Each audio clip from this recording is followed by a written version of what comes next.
Today's going to be a little bit different than what you're used to here on the channel. While we wait for Gen 3's launch, which is coming soon, I decided to check out some other games, and this is something I've been wanting to do for a while, and I finally got one that I feel is really worth sharing. So today's video is a review of a game called Draconius Go, which takes the Pokemon Go model and builds on it, adding some things that a lot of players feel are missing from Pokemon Go, including PvP. So, to check it out, I'm gonna head down to the Pike, but first I had to stop and grab a smoothie because it's still summer here in Southern California. And, you know I don't really drink coffee, but when you put coffee in a smoothie, for some reason, I enjoy it way more.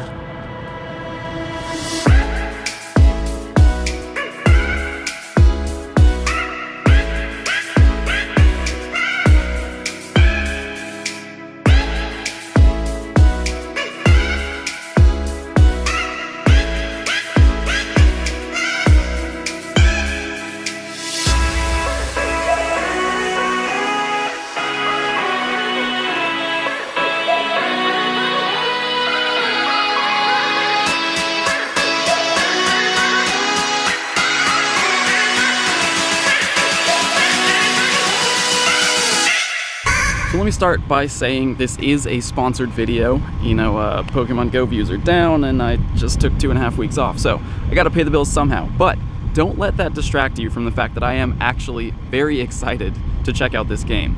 Draconius Go is available on both iOS and Android, and of course links to download on both platforms are down in the description, so if you like what you see, go ahead, check it out. It helps me out, it helps the channel, and of course, big thank you, big shout out to Ellieland, the developers of the game, for supporting the channel here. So with that said, you want to see the game? Here it is. It looks pretty similar to Pokemon Go. You have a map, very similar to Pokemon Go. You have pillars of abundance, which function just like Pokestops. You can spin them to get items and XP. And of course, just like Pokemon Go, one of the main focuses of the game is catching different creatures. So there's a nearby list, and there's actually one right here that I don't think I've caught before. This is something new for me. Spiritus, 49 CP. Again, the capture screen works just like Pokemon Go. You can even throw curveballs, and there's a capture. That is a new creature, 1000 XP for registering that to my bestiary. The game should feel pretty familiar for any Pokemon Go players. Obviously, you have HP, you have stats, and the strength and health here are sort of like IVs. These will vary between different creatures of the same species. You have power up, you can evolve certain creatures, and then you have moves at the bottom with actual energy gain per second and DPS showed to you, so you don't actually have to go and find some third-party site to calculate that. Just like Pokemon Go, you have an in-game shop with similar items to what you'll find in Pokemon Go, including pheromones, which I'm going to use right now. Pheromones function like an incense in Pokemon Go, but the type of creature that it attracts depends on the day of the week. So today's Tuesday, I should be getting ooh, that's new.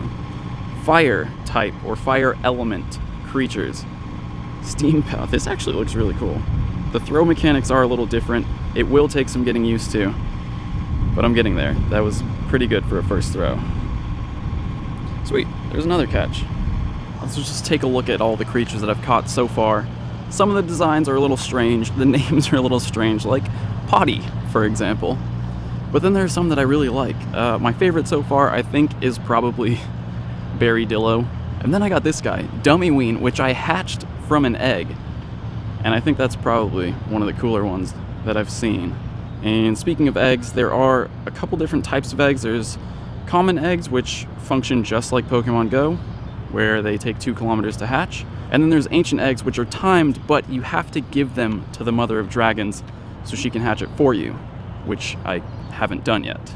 Ooh, what is this? A chest. So you can sometimes get chests. You can get special items from them. Let's see what I get here. That looks like an increased power sphere of some kind, and 744 essence, which is essentially the Stardust of this game. Chests can also contain temporary buffs. You can get special items.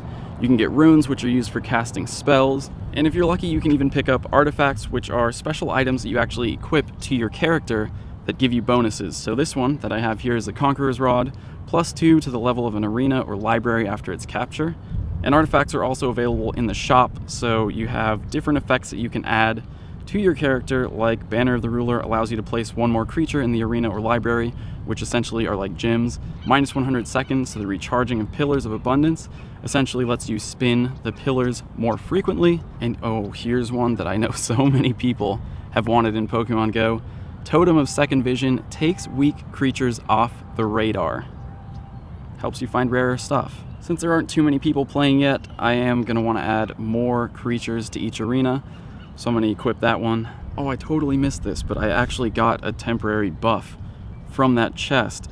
You receive only the best spheres for your level from Pillars of Abundance, which is cool. I don't think I can get very good ones for my level, but on my next spin, I'll find out.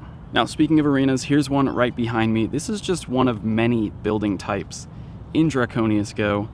So I'm going to leave a creature here in it. How about my new Steam Pal? And since I have that artifact equipped, I'll drop Spiritus in there as well.